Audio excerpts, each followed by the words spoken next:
Hey there, it's Lacy J from Space Bear Media, the makers of Lost in My 40s. Did you know that you can go to spacebearmedia.com right now to access all our content, including our weekly video pre-shows, where your hosts ponder ethical questions related to the week's episode and answer some fun questions just for, well, fun.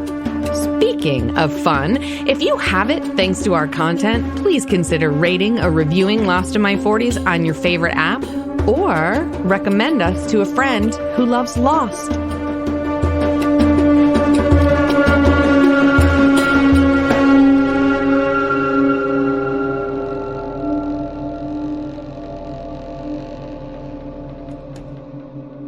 Hello, everybody. Welcome back. Lost in My 40s. Season 2, Episode 2.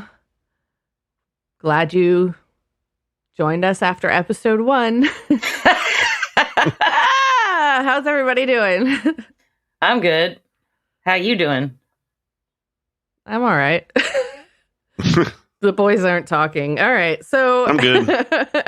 This week it's Michael's episode, and Ben is going to present it to us. It's called Adrift. But first, Ben, where are our rankings after episode 1 of season 2? After episode 1 of season 2, we had Jack and Kate tied for first place. Locke holding up second place, and Desmond in the third slot. Let's see, for the arguably the best character of the whole show. Yeah, absolutely. Yeah. Sorry. Who's in the bottom there, Benjamin? Who's in the giggity? That would be last week. It would be Kevin. Oh yeah, fuck that guy. You know what? It's been a while since we recorded this. Who the hell was Kevin? I can't even remember now. You're like, fuck that guy, but I'm like, yeah, fuck him. Wait, who is he? Either way, he left a bad taste in our mouth. He was so forgettable and so despicable, he's already gone. So I guess it doesn't matter. In second place was Shannon. And then in third place was Jack's wig. Guys, I know who Kevin is. The douchebag. He's the fiance of Sarah. That's it. What the fuck? See, we did take a little break from recording, but like, if you're gonna be a douchebag, amazing. At least be memorable, like Randy Douchebag Nations. I thought his name was Greg. Nope, it was Kevin. No, it was Kevin. Okay, I know. Like, this is 100% certain because the notes from episode 1 are still sitting here on my desk, so I just grabbed them and looked up. Oh fuck! All right, so Ben, do you want to take us on a boat ride? Well, it's kind of a spoiler, don't you think? Well, it's called Adrift. It's literally called Adrift. Well, and we know they're on a boat. Well, they were. They were. Well, blew it up. Oh, man, you guys keep spoiling everything. Okay. No, that happened last episode. Oh, boy. Is this going to be another one of these? Episode 2. Now, I'm going to keep us on track. I'm going to keep us on course, not on track, on course. Course. Yeah. We're going to get nautical. Anywho. Oh, my God. Yeah, I know. I can't even stop. So we start with the sound of bubbling water. And Sawyer emerges from the water, and it's dark. Obviously, they're still at the spot where the others had absconded with Walt. Can I just say that I love that they like make us relive this day all over again. Yeah, there's a bunch of mini flashbacks throughout this episode that are right, and this kind of like this running concurrent to what episode 1 did, and so it's like I feel like it's a way to tease us to like not.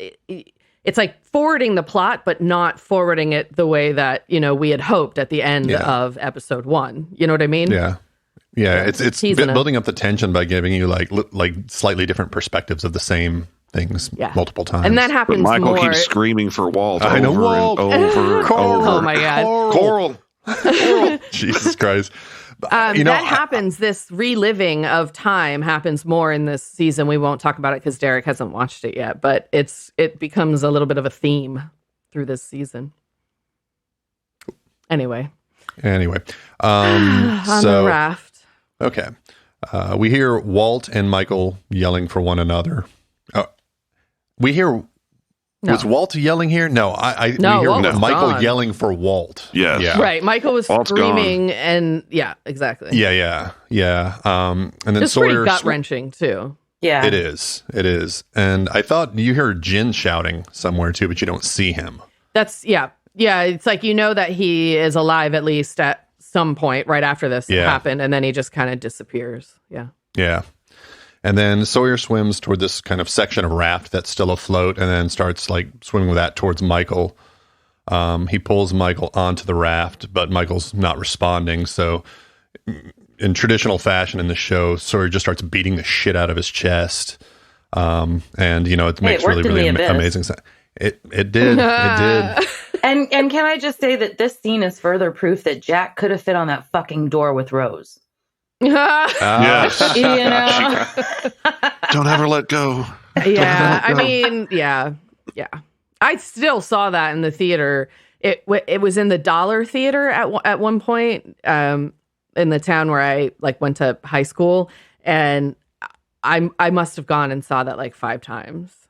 That was the only movie I've ever seen in the theater by myself. Because everyone else had seen it, and I just went to see it. But I saw it so many times. The boat still sank. It did every time, yeah. But I that's saw sort of a weird Showgirls by plot hole, myself, isn't it? Like 15 What'd you times. say, Ben? What, in like a adult theater with a trench coat? Floors are sticky. Yeah. Oh, no. Oh, God. See Pee Wee Herman. I mean, that would be cool, though. All right. We're off to a roaring start here. Way off track. Then we go to our first sort of mini flashback where Locke is at the hatch and he is screaming for Kate and kind of looking down the passageway.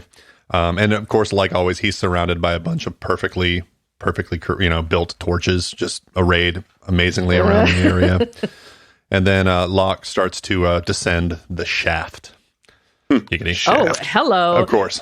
Hello. Do you think there was like a torch guy on like the set of the show? Like that was their job, was just to make sure all the torches were in place? That'd be I'm sure there was. Yeah. They got their armor, then they've got their torch guy, Do you think he was a white supremacist? Oh, God. I just like a collection of torches are different than crosses. Oh yeah, that's true. That's true. 2004. That didn't become like a thing until 5 years ago. There were no white supremacists until like this last year. There were. They weren't I carrying meant torches. What are you talking about? Yeah, they weren't carrying torches. The torch thing happened. Yeah, the torch thing was in 2016. Yeah. Okay. Where they were like fine people on both sides. Yeah. Exactly. Oh, God, yeah, I remember that. Oh, Jesus. All right. Fuck. Guys, we're like 5 sentences in. I know.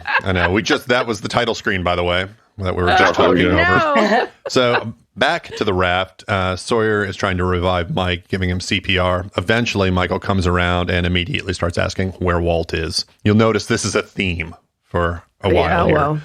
Wow.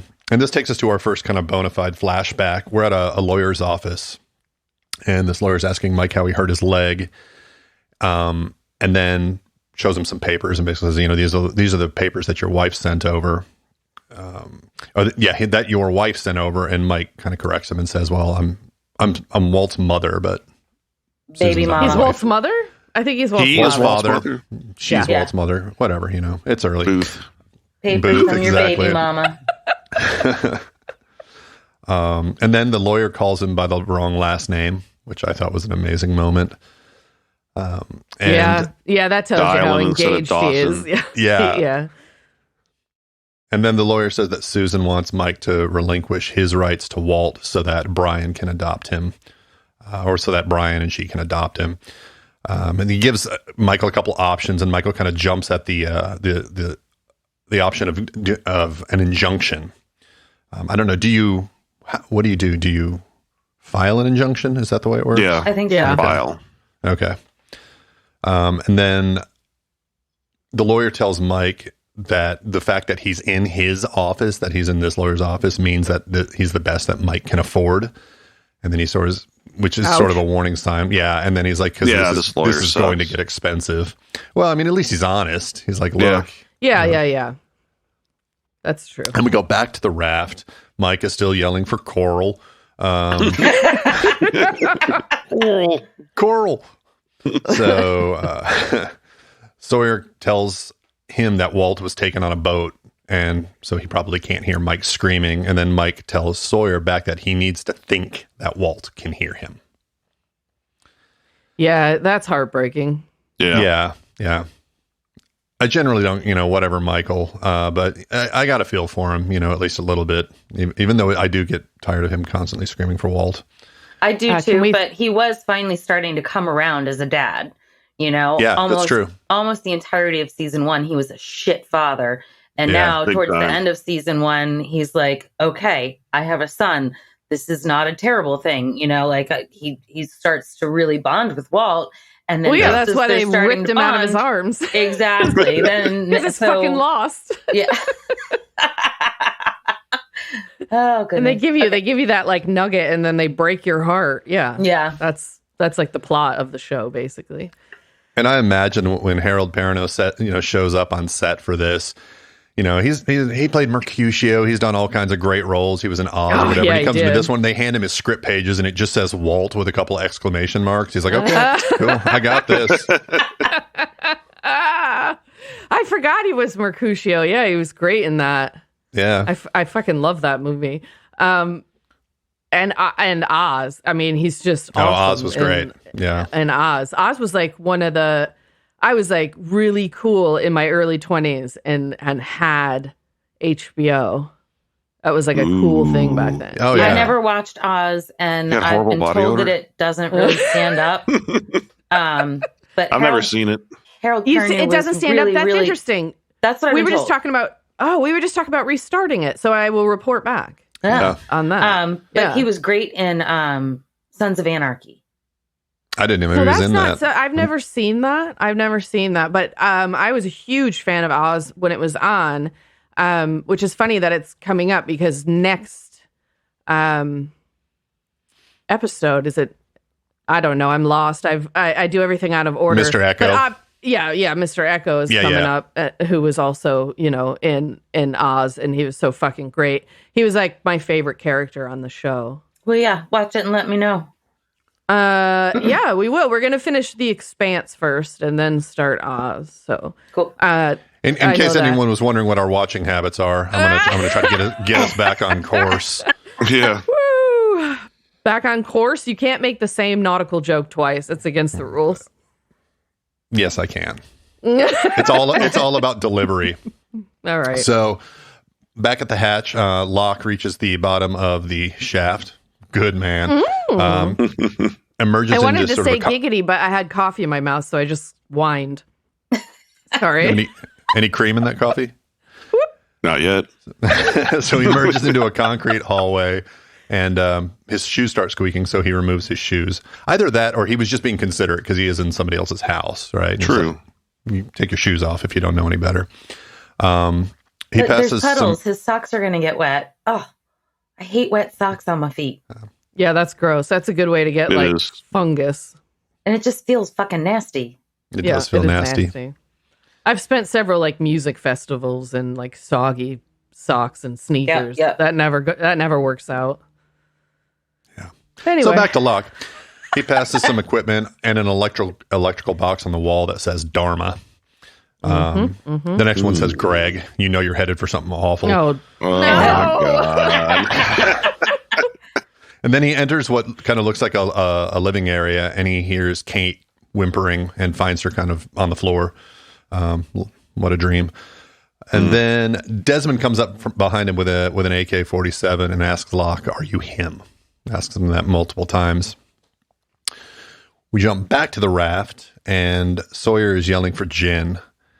And then Mike starts to bitch at Sawyer, saying that Sawyer made him fire the flare. And then they start arguing about whose fault it is. Yeah, he really comes on strong, trying to make him feel guilty. And I guess maybe in his grief, he's looking for somewhere to put that. He's just, chill out, dude. Yeah. It's not Sawyer's fault. Yeah, he was very angry at Sawyer. Yeah. I mean, I didn't like that. Yeah, I think all of us have experienced, anxiety or tension about things, and we've been around somebody that doesn't deserve it, and we just go off on those people. I imagine this is a little bit more when you're stuck on a raft out in the middle of the nowhere, and your son gets taken away by a bunch of people and then they blow your boat up. Yeah. I'm just saying. Right. I feel for Mike's, and I understand. How did we get in a situation where I'm being harder on Michael than you? I don't know. I don't know. All right.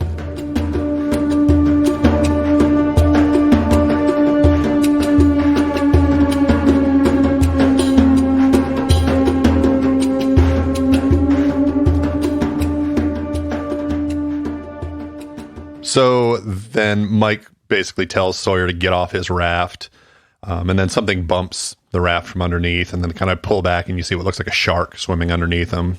And then Mike need a bigger boat. They're going to need a bigger boat, exactly.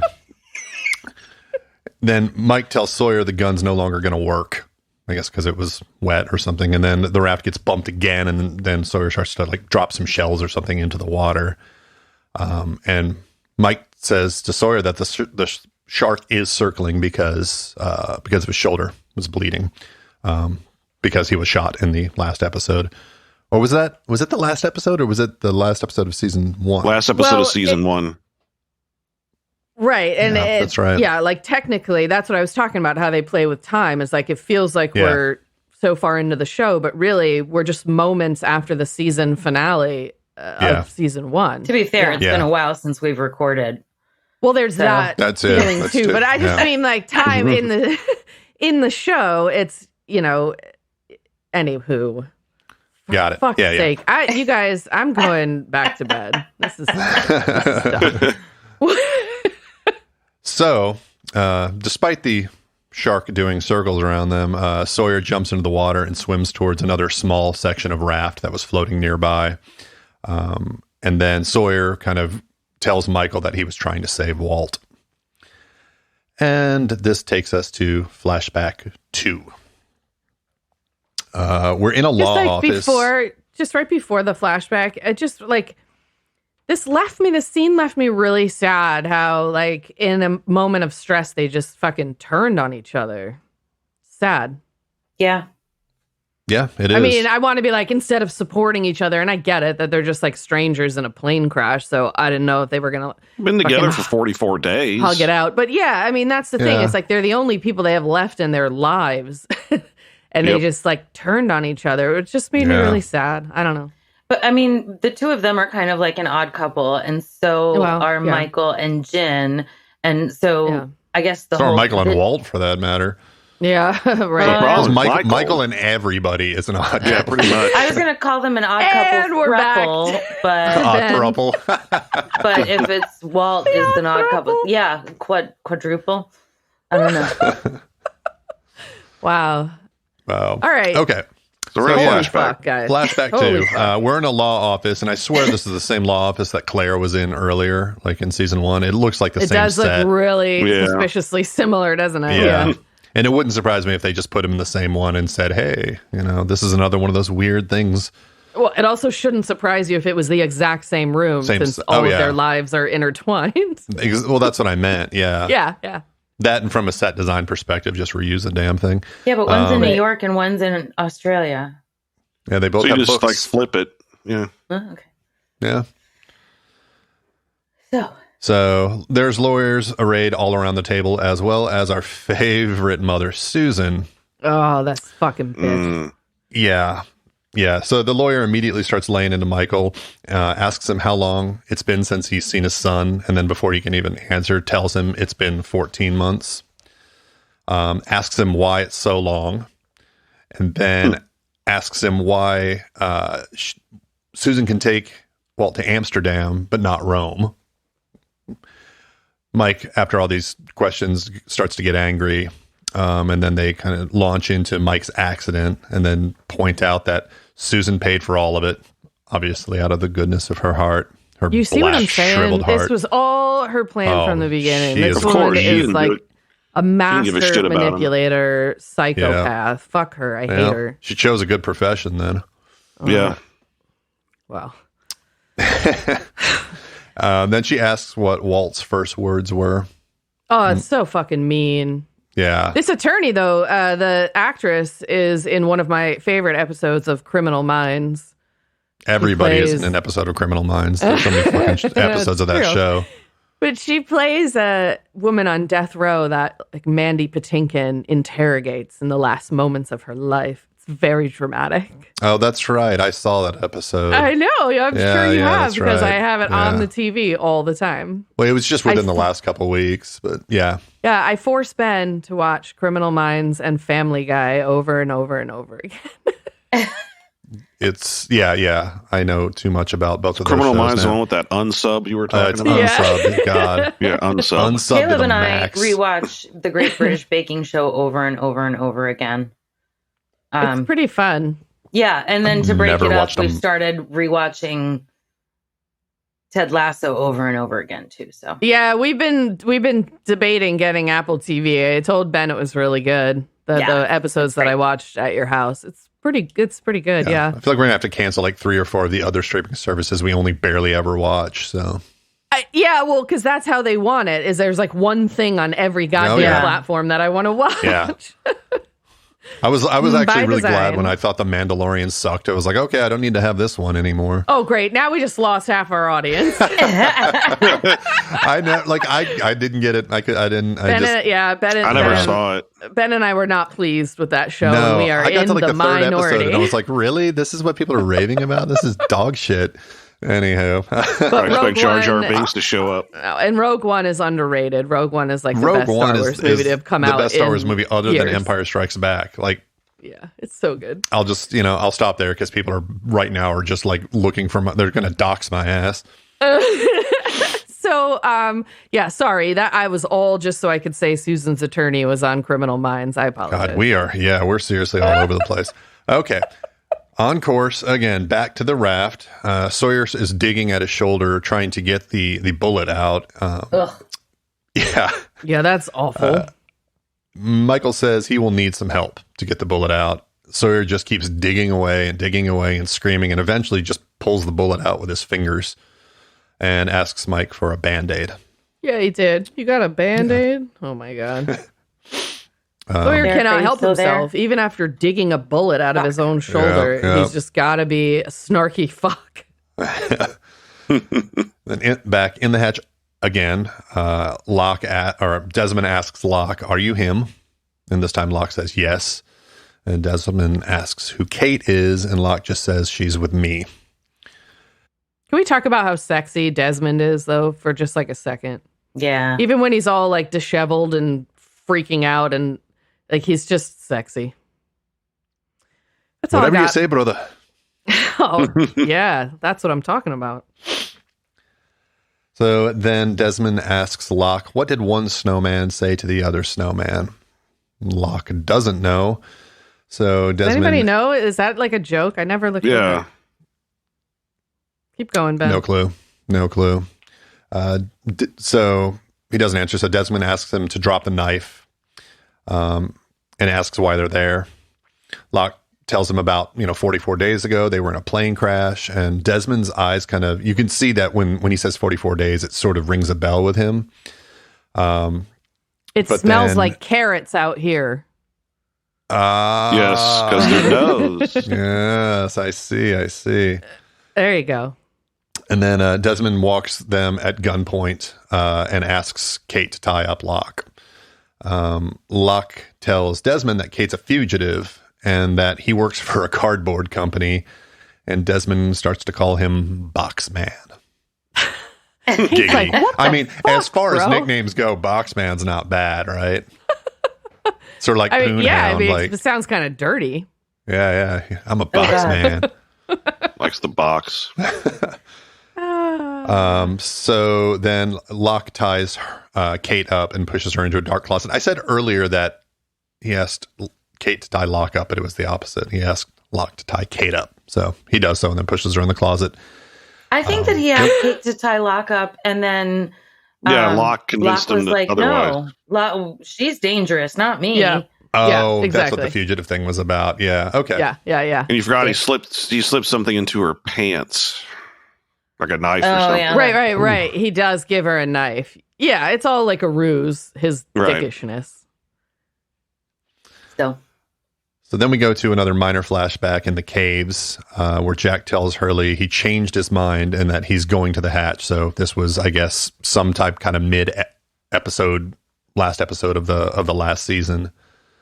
And it cuts over to Charlie, Claire, and Aaron. And Claire asks Charlie what's going on, and Charlie says that Jack is off to be heroic. And then, he said, I reckon he's going to do something heroic. Reckon. Kind of funny. So Claire points out that Charlie, when he's dodging questions, tries to be funny. And she's, I don't know, going through a bag or something like that. She pulls out one of the Virgin Marys. And I guess she asks him about it. Charlie starts to get anxious. And as he's like answering questions to her or whatever, he starts to like scratch his nose as he looks at the statue. And ends up kind of just telling her, hey, it's a nice thing to have around. He says it might come in handy. Again, yeah. I guess for he wants killing. to. Well, that's not what he means, but. No, man. He's like, I know where all these things are, man. I'm going to be chasing the dragon for the rest of my life. Then we're back on the raft again. And Sawyer tells Mike that it wasn't the flare that attracted they didn't come to their boat because of the flare.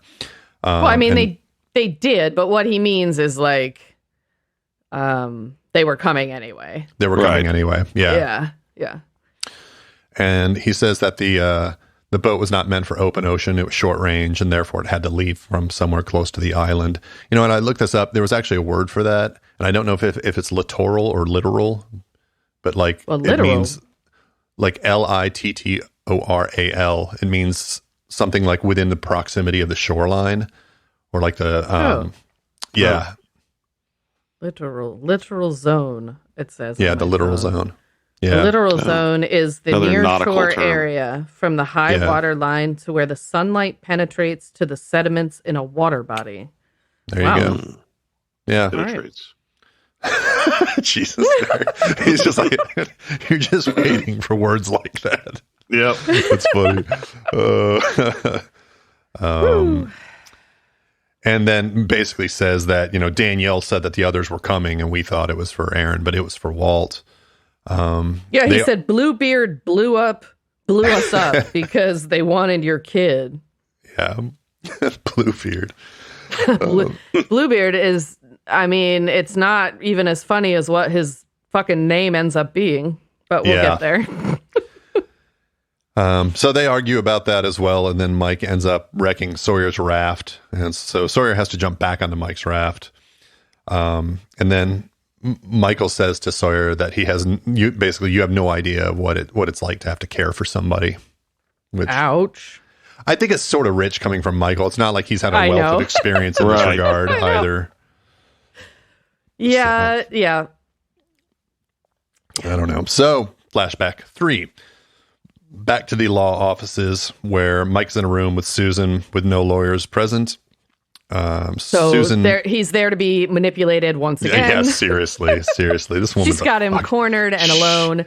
She's is a cunt. Strike. Oh, she's so bad. Susan says to him, confides in him or whatever, that she thinks he's going to win.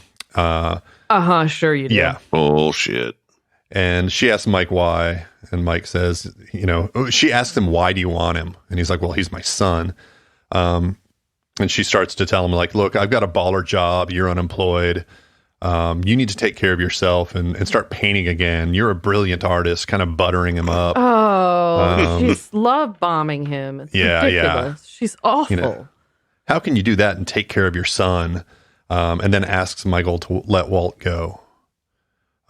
Now, I'm going to make an observation here. This is something that we saw last episode in the last season as well. The writers in this series seem to say that, like, in order for they make men make the choice between fatherdom and being painters. Yes. Right. Yeah, I guess it happens more than once. Yeah. Like you either here's your fatherly duties. Here's some watercolors. Take it, just pick which one you want. It kind of is sucked too because it paints this light that like artistic. I didn't even mean to. Oh man, Ben's rubbing off. Yeah, probably. I've been hanging around him for almost a decade. I can't help it anymore. Poor thing. Anyway, it sort of plays into this idea that like a career in the arts isn't worth it, which is not true and unfair. Yeah. But seriously, the show plays into a lot of stereotypes. Let's be real. So. Yeah, true. I mean, we're making art here, and we are making mad shekels. We all know this. Oh yeah, sure. So. I didn't get that memo. This is an expensive hobby. It really is. Yeah. So then we're back in the present or whatever, not in the distant past, and Kate is lying in a dark room, panting. Yummy. Like the notes says, Kate is wiggling her body, and it's got to get. She did wiggle a lot in the. The way you said panting was creepy. Was it? Yeah. Yes, it was. Annie. So she's trying to get out of the restraints. Finally, does. She pulls the knife from under her belt that Locke planted there. Cuts the bonds on her wrists.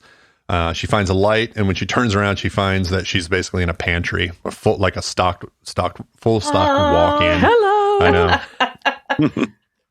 So she sees an AC duct and tries to open it, and then she also, while she's doing this, she sees a big old thing of candy bars, and then she grabs one of those, eats it, and then makes her way up 40-year-old candy AC bars. duct. Yeah. God bless preservatives. Yep. So now we cut to Locke and Desmond, and Locke is telling him about the flight, and says that Desmond says, so you were flying from Sydney to LA, and then remarks kind of in wonderment, so the world is still out there. Right. Yeah.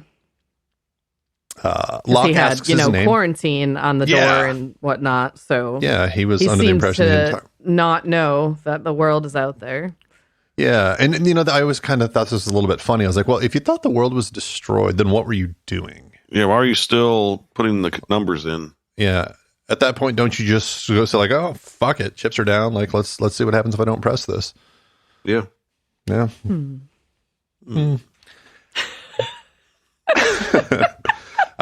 So Locke asks his name. He says it's Desmond. Desmond asks how many survivors there were, and Locke says 43, but some of them had left on a raft.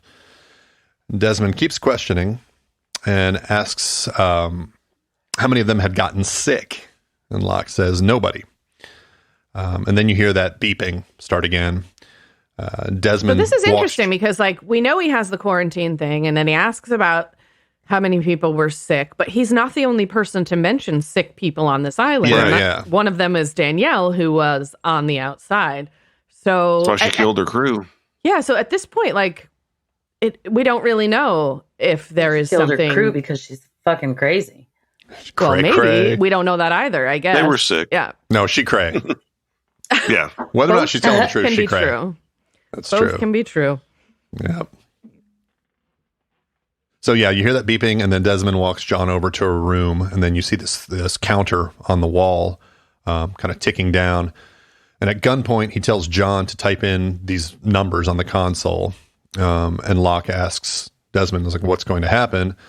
When Locke hits the execute button on the computer, the beeping stops, and then the counter resets to 108. Then you can hear Jack calling for Kate.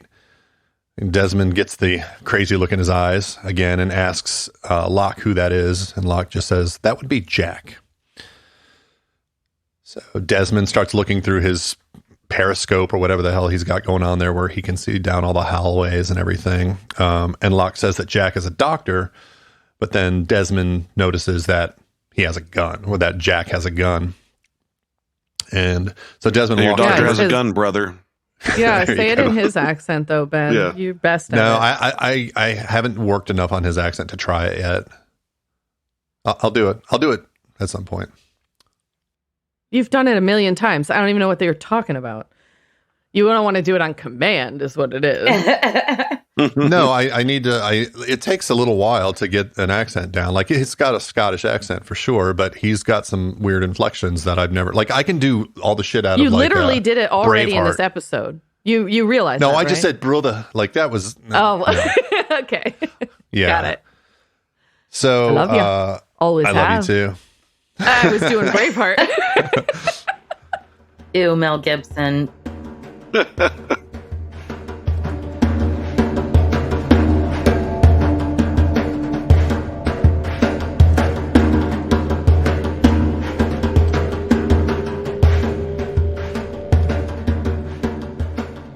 Hey, Ben. Yeah, babe. Got any special occasions coming up that you need a card for?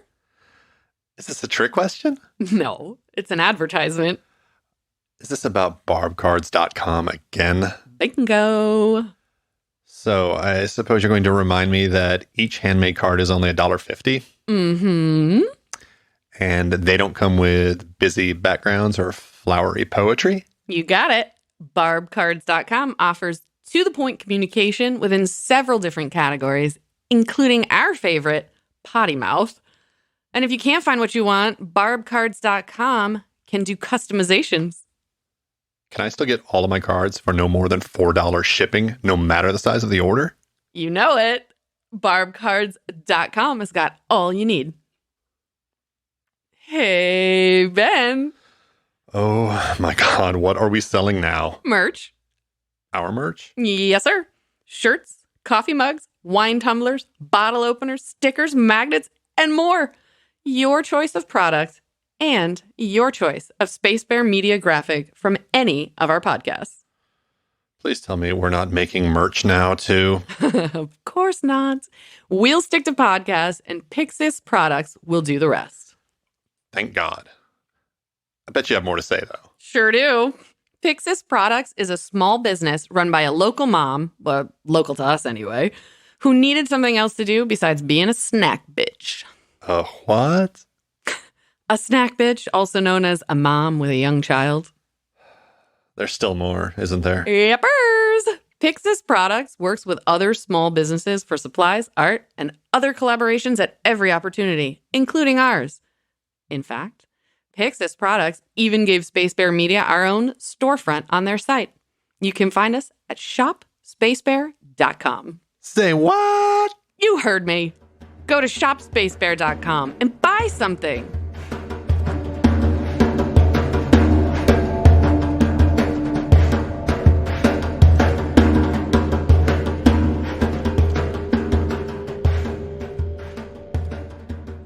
Okay. We are really scattered this morning. This is really great. So then Desmond walks over to the turntable and just cranks up the mamas and the papas again. Kate is screaming for Jack at this point, but he cannot hear her over the sound of all of the, was it the 60s, early 70s music?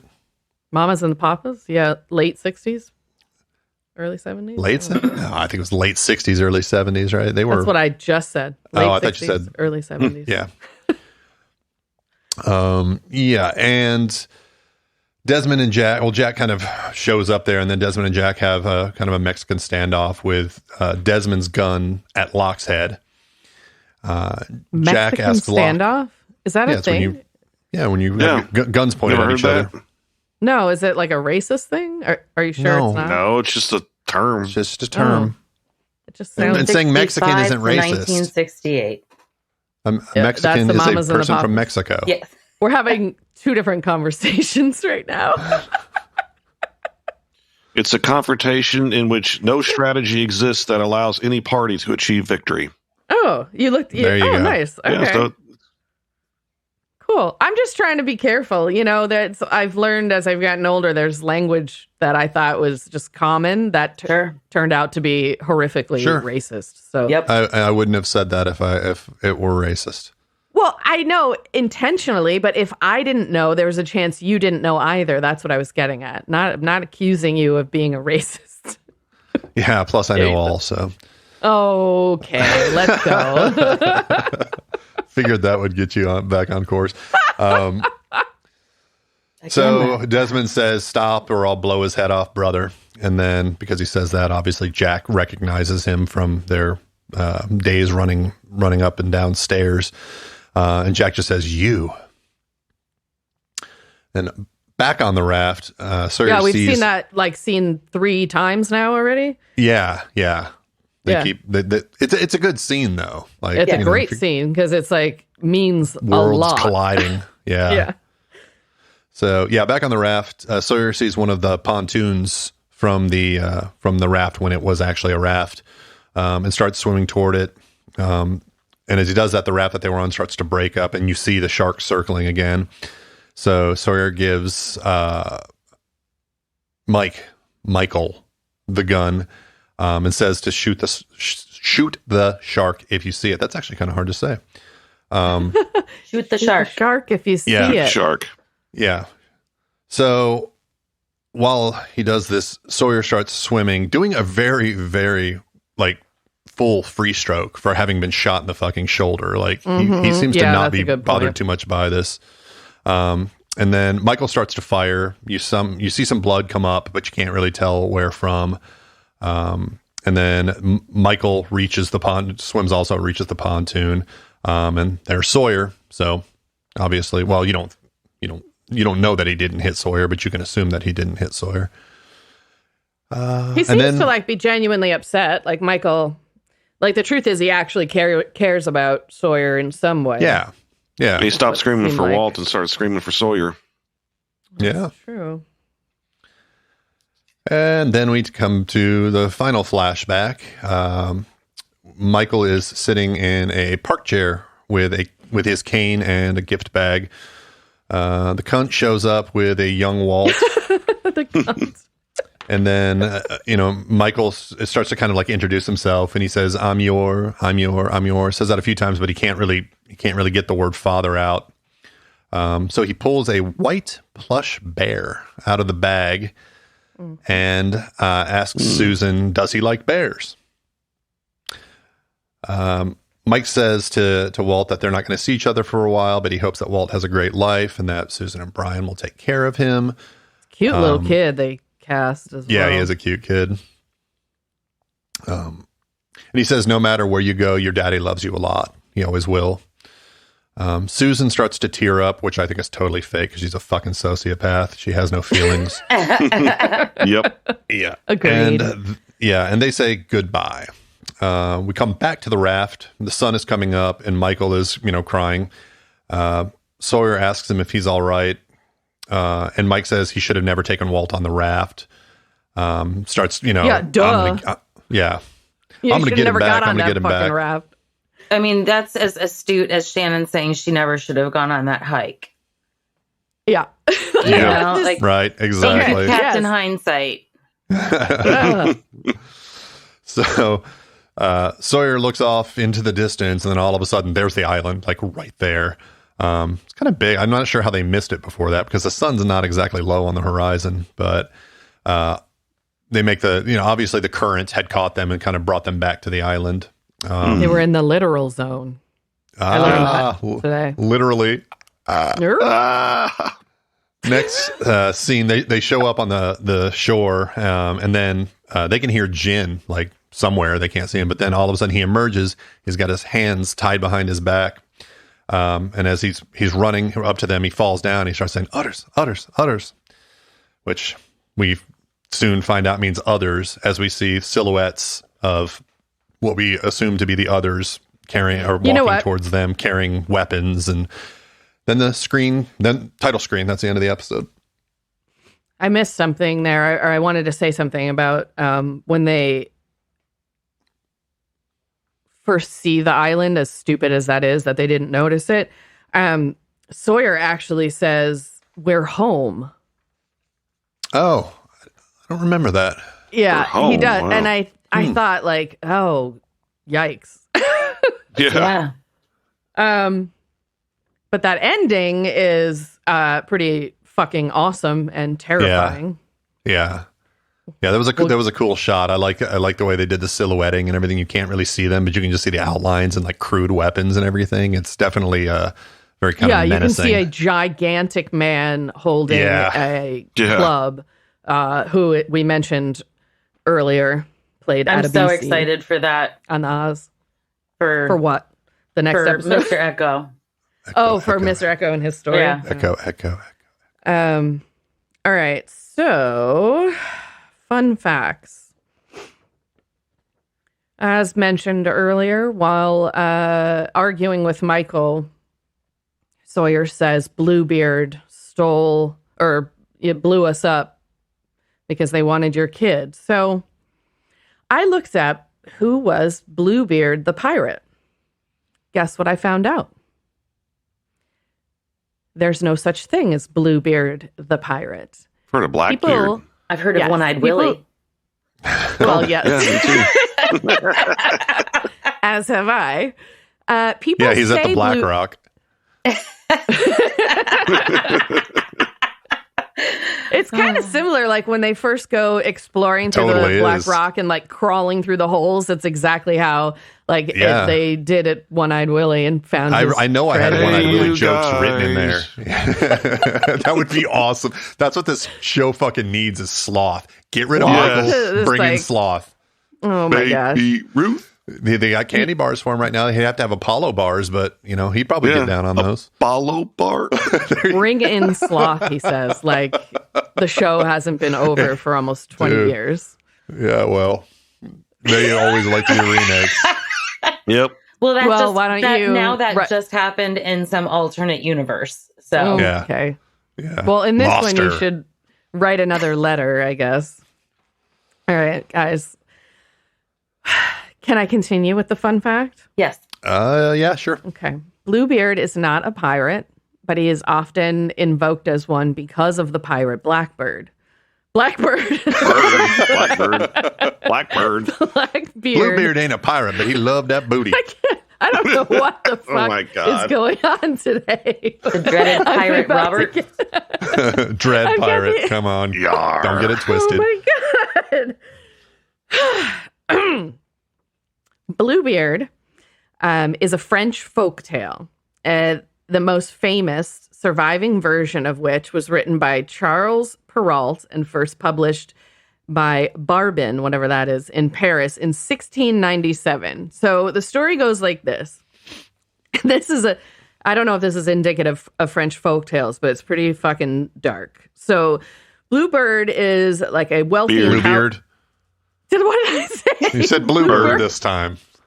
Jesus. I'm having like a Booth moment where I just Booth beard. I can't say it right. Holy shit, you guys. Okay. Bluebeard is a nobleman who is married several times to very beautiful women, and they've all like mysteriously vanished. So he visits his neighbor and asks to marry one of his daughters, and all of the girls are like terrified. But finally, the youngest daughter agrees to be his wife, and she goes to live with him. Well, he announces he has to leave for the country, gives her the keys to the chateau, and tells her that she can open any door in the house except for this one. So obviously, the second he leaves, that's the one door she wants to open. Duh. Sure. Well, she brings her sister over, and I guess they get into the room, and she discovers it's completely flooded with blood and the murdered corpses of all of his former wives hanging on hooks from the wall. She is horrified and drops the key in the blood, flees the room, remembers, goes back to get the key, but it's a magic key that you can't wash blood off of. How that comes into the plot, I don't fucking know. So he comes back and finds the bloody key, knows that she knows. She tries to kill her, but she and her sister gang up on them and kill him and put him in the room and then inherit his fortune and his castle and lives happily ever after. And that's who Bluebeard is. Huh. It's a psychotic little story, isn't it? Yeah. I had a lot of those back then. Thanks for that tidbit. Yeah. Life was really screwed up during those years, that time period. Feels like a Black Mirror episode. Except it would have to have a cell phone in it. But add cell phones to that. That's a Black Mirror episode. I don't know. Do they have psycho killers in Black Mirror? It's usually just like no, fucked not really. up social issues. Yeah. It's a great series, though. It is cool. Yeah, it's pretty good. I really love the episode with Miley Cyrus, which is weird, but I haven't seen any of it. That's the one I haven't seen. I haven't seen the any last of it. season. It's really good. You would like it, Christy. Okay. I think. I can only watch like one episode at a time, though, man. It's like so dystopian. I just get like disillusioned. I'm like, oh, the world sucks. And that's kind of how I feel. Because reality is so much better, right? Yeah, right. Yeah, that's kind of how I feel about the morning show, which is also on Apple. It got real dark in one episode, and I couldn't revisit it for a couple of weeks. Yeah. So that's how I am with Handmaid's Tale. I have to be emotionally prepared to watch that show. I watched the first season, and I'm good. Is it only on Hulu? I think so. Yeah, I think so. I'm working through season. I'm working. I think they should just call that show Serotonin Crash, because that's what it fucking feels like when you watch it. Go for it. I'm working through season 3, but it's been hard to watch it during COVID because like everything else is already depressing. Yeah. All right. Anybody want to talk about their best and worst moments? Kate wiggling around was pretty great. That's true. And the worst moment, or like the most terrifying moment, is at the end when the others show up, or what we think is the others. Wow. Yeah. Right. So, for me, my best moment was when Desmond reads off the code to put in the computer, because that's the first time he says the numbers. Now, we know it was on the outside, but it's just more application of these numbers. And so you're kind of like, what?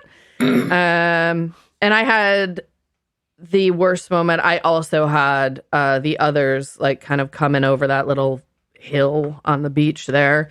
And I did have a close second of the bullet pulling out of the shoulder. Oh my God. That was terrible. Gross.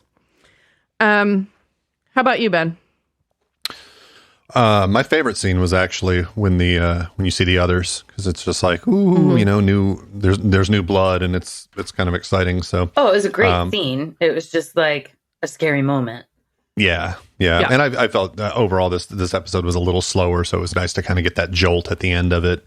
My least favorite scene was basically anything with Susan in it, but probably the one I hated most was when she's saying like, "Hey, you should get back to your painting" and all that type of stuff. Because I'm like, you so conniving little bitch. Like, yeah, she makes me want to break her nose. Wow. Yeah, right. Yeah, I know. I feel strongly about that. I guess she's a good actress. Yeah, she is. Yeah. Well, in 8 years, she's going to die. So that's true. That's true. Yeah. Yeah. The best moment, her best and worst, is the same as Lacy's whenever they're putting the numbers in the computer, and in the 108 minutes is, of course, the numbers all added together. You add them up, goes to 108. I wonder how many people got into numerology because of this show. Oh, God. Well, because I was wondering, why did they choose 108? So I was like, let me add these numbers up. Ah, there it is. Oh, there it is. Derek, you'd be successful on the island, I guess. And the worst moments for me was when Michael sees Walt for the last time. So it was just really sad knowing that he was not going to see him for, 8 years at least? Yeah. Oh, you mean in the park? Yeah, in the park. Yeah. Not when he was stolen. Right. Okay. Yeah, when he was a toddler. Pretty heartbreaking scene there. Yeah, it was with sad. Like, bitch standing there. Even at that point, he was like, or Walt was not. He didn't know him. He's like, no, he wasn't really aware. He was just kind of fidgeting and he was like kind of wrapped around his mom's leg, and just sort of like, what is this shit? While Michael was trying to tell him that he'll always love him. It was sad. Yeah. I want to ask you a question, and I want you guys to answer it honestly. Okay. Would this scene be as heartbreaking if the child were ugly? What? Yeah. I mean, yes. Would it? What? Would it really be? Yeah, if the child were ugly so much to the point that you saw the child and you were like, oh, yikes. Look, if you look like Sloth, maybe, but. Oh my God. I'm going to hell.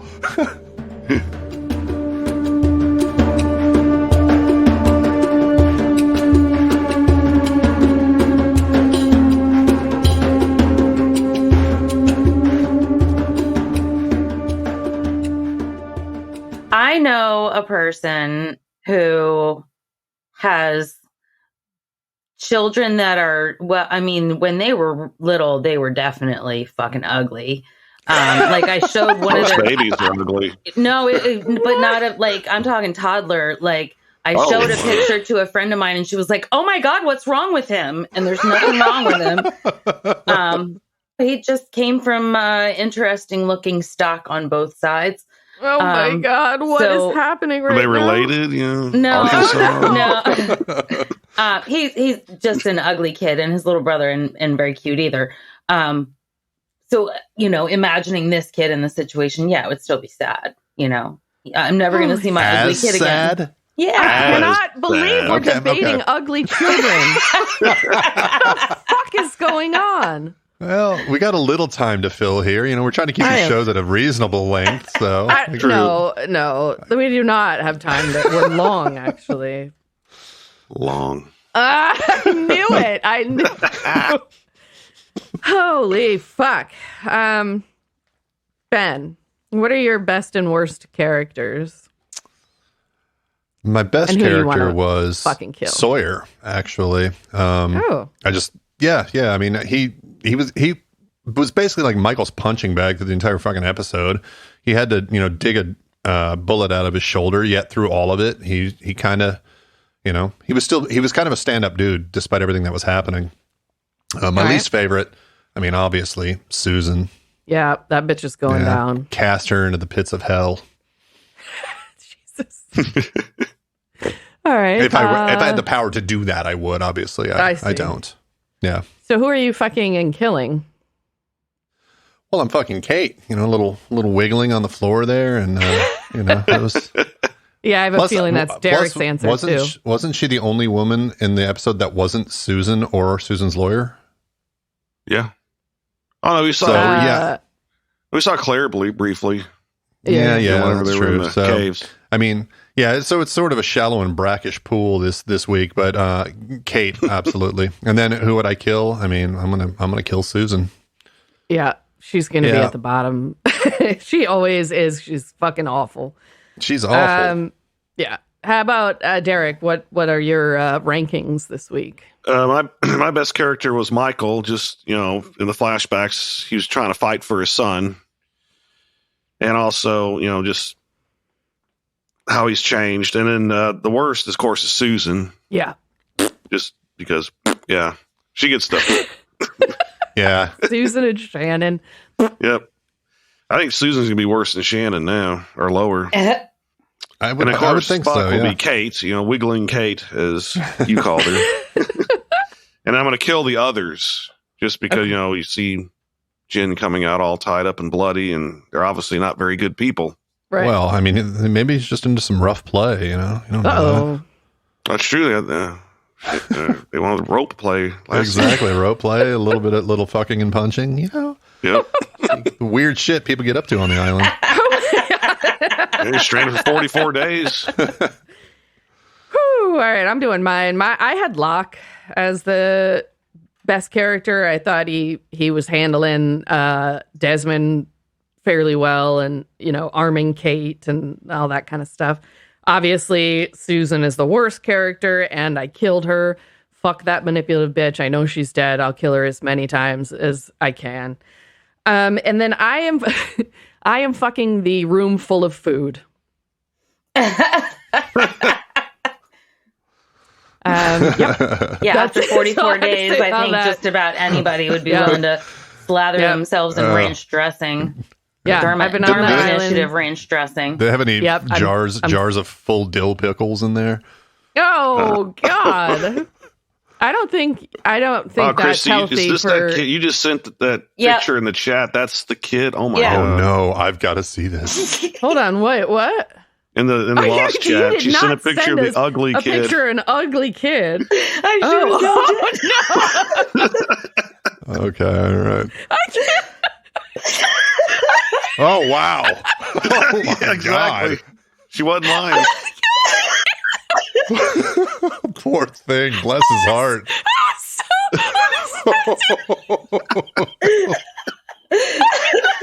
Oh my God. Oh God.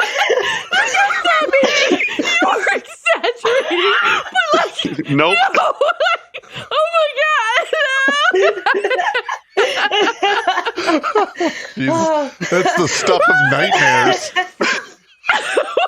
I was an ugly fucking kid. Fuck. I feel so bad for him. Oh my god. What is happening right now? Oh my god. I can't even see. I know. I'm crying over here. God, I so wish we could sync that. I know there's so many reasons why we couldn't do this, but I wish within the podcast episode we could sync that and bring that picture up so somebody could see it. No, we can't. Behold. Oh my god. My Lord. Whoa. Oh my god. You know, the thing is kids probably going to grow up. Kids probably going to grow up and be like handsome and even be a good-looking person. But my Lord, just get it off your screen, Lacy. Get it off your screen. Yeah. As long as you look at it, it's going to make you laugh. Oh no, I put that down. I couldn't bear it for more than a second.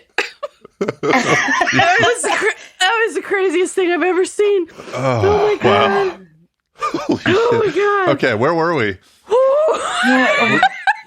We're doing our summaries now, Lacy? No, it's Christy's power rankings. Oh, my okay. god. My top. Derek's got it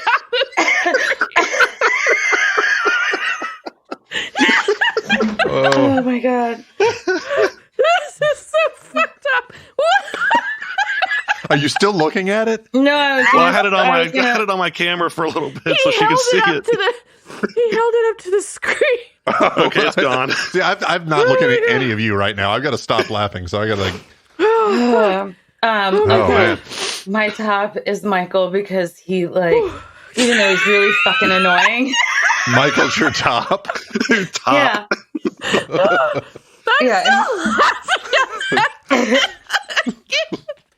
Wait till I find a picture of his baby brother. Oh Jesus! No. Oh my god! Does he have lizard scales? Okay, yeah. No. My bottom is the others just because they're scary as shit. I'm gonna fuck Kate. That wiggle was nice. See, I'll take a little bit of you. wiggle, and we're wiggle sluts. Yeah, Three of you got taken by and the then wiggles. I'm gonna kill the others. Oh, right. you kill the others, you don't find out what happens. I mean, I know. Yeah, it's just but from that, well, all right. Oh my God, Ben, can you update us on what the power rankings look like? Oh my God! If I can collect myself, yes. All right. After that episode, we have Kate climbing into first position, probably mostly because of the wiggle. She just she almost doubled her point total from last week just from wiggling. Just from wiggling. Just a little bit.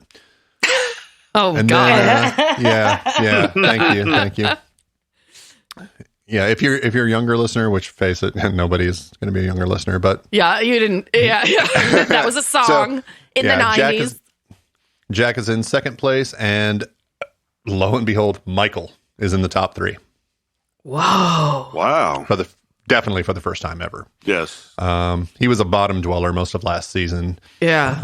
And only kind of raised in the rankings a little bit by virtue of Shannon and Ethan. So. Right. Yeah, so we have Susan streaking out. She is way at the bottom of the barrel, yeah. And then behind her is Kevin. And then the others in third place. Third to last place. Yeah. Have we not seen Shannon yet this season? No. She was in second to last place last week, but she wasn't in this Lacy, one. you killed her last episode. Yeah, you killed her last episode. Well, fuck. We can't take breaks anymore. I forget everything. Ben, why don't you give us your final impressions too? Yeah, I mean, this episode I felt it was sort of a holding action. It didn't. I mean, it was a little bit slow, and I felt like the flashbacks were. I get it. They're trying to make Mike's desperation to finding his son like more vivid. But like my utter distaste for his character to date, and then my absolute hatred of his wife, just I don't know. It didn't really tug my heartstrings nearly as much. And then the rest of the episode was honestly like, it was just sort of a re-encapsulation or different perspectives of essentially the same thing we'd seen before. So I was not a huge fan of this episode. I think knowing what other episodes are out there, there are way stronger episodes, but it served its purpose. All right. See, I enjoyed the way that they kind of ran this episode concurrent to the first, so you could experience everybody's point of view. Yeah. But yeah, I agree with you. The thing about this episode with Michael's flashbacks is sort of like I felt like we just sort of relived the scenes in the hospital with her manipulating him, but now it was in an attorney's or a conference room or whatever. There wasn't a ton more to his story. I feel the same way. And I mean, mostly it just leaves me with the feeling of like, oh my God, who are these people on the beach? I want to know what that is. That's where my head goes at the end of this episode. So, Christy, how about you? I pretty much concur with a lot of that. This not a great episode, most likely because we have already seen most of this, except for the giant room of food. That was exciting. And then I'm with you, Lacy. Seeing the others on the beach, the way they did it, where they're kind of backlit, so you can't really see much of their features and everything. They definitely, but they made look these dangerous. People, exactly. I mean, they're holding clubs and shit, and they definitely are terrifying looking. So this episode leaves me like begging for more. How do I learn more about it? So that's right. That's probably the best thing I have to say about this. All right. Well, speaking of learning more, Derek, what were your final impressions, and then what questions do you have? Yeah, overall, it was a decent episode. I mean, it did kind of get slow in areas, but we did learn, how Michael lost Walt to that bitch Susan, and that the numbers, more significance with the numbers of, putting in the computer every 108 minutes stops some sort of countdown. Mm-hmm. But yeah, the ending was really good. And if that leads to my biggest question is, who are the people, the others, that have Jen hostage? Mm-hmm. All right. That is something you will definitely know shortly. But I don't think it happens next week. Next week, season 2, episode 3. It is called Orientation. It's a Locke episode. Christy's going to give it to us. And, and I am very excited. Orientation is definitely a landmark episode. So we will see you guys next week. Bye. Bye, y'all. Bye.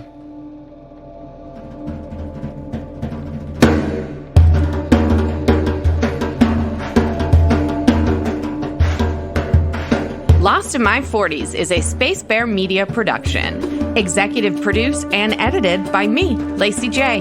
Sound engineering, editing, and original music by Benjamin Trimp. Like and follow Lost in My 40s on Facebook to interact with your host. Plus, follow Space Bear Media on YouTube to watch our episode pre-shows. You can also find us at SpaceBear_media on Instagram and Twitter. Or come to our website, spacebearmedia.com.